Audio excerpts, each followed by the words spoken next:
speed.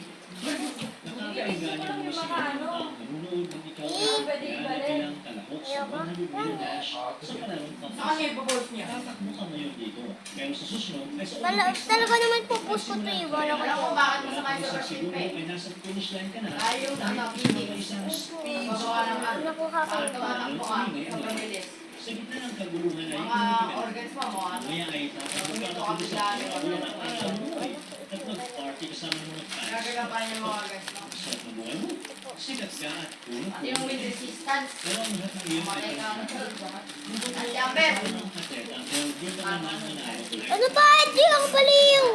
sana iyong commitment.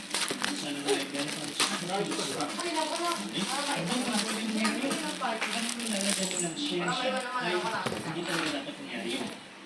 Kapag-usapan natin ng mga dahilan, Pag uli. hindi mo gusto yung maging sobrang bilis ng mga superhero. Bakit nga madali? Ito Ang galing ba? mo sa kanya.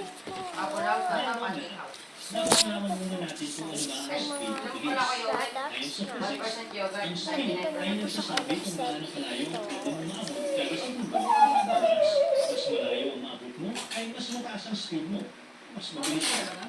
Ngayon, kung ang speed mo ay may kaakilot na direksyon kung saan kapag-usapan natin ang mga dahilan kung bakit hindi mo gusto yung maging sobrang bilis tulad ng mga superhero. Bakit nga ba? Ang galing mo ba? Bago ang lahat, dapat Wala ba? May kasama pa talagang ganito. dapat malaman muna natin kung ano ba ang speed o bilis. Hello, Ayon sa physics, ang speed ay nagsasabi kung gaano kalayo pwede mo maabot kada segundo o kada oras. Mas malayo ang maabot mo, ay mas mataas ang speed mo. Mas mabilis ka. Ngayon, kung ang speed mo, Yan.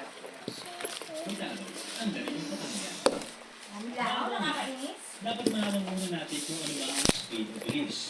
Ayon sa physics, ang speed ay nagsasabi kung gaano kalayo pwede mo maabot kada segundo o kada oras. Mas malayo ang maabot mo, ay mas mataas ang speed mo. Mas mabilis ka. Ngayon, kung ang speed mo ay may kaakibot na direksyon kung saan ka tumatakbo, ito ay tinatawag na velocity. Halimbawa, kung ikaw ay nasa marathon, pwedeng may speed ka na 20 meters per second.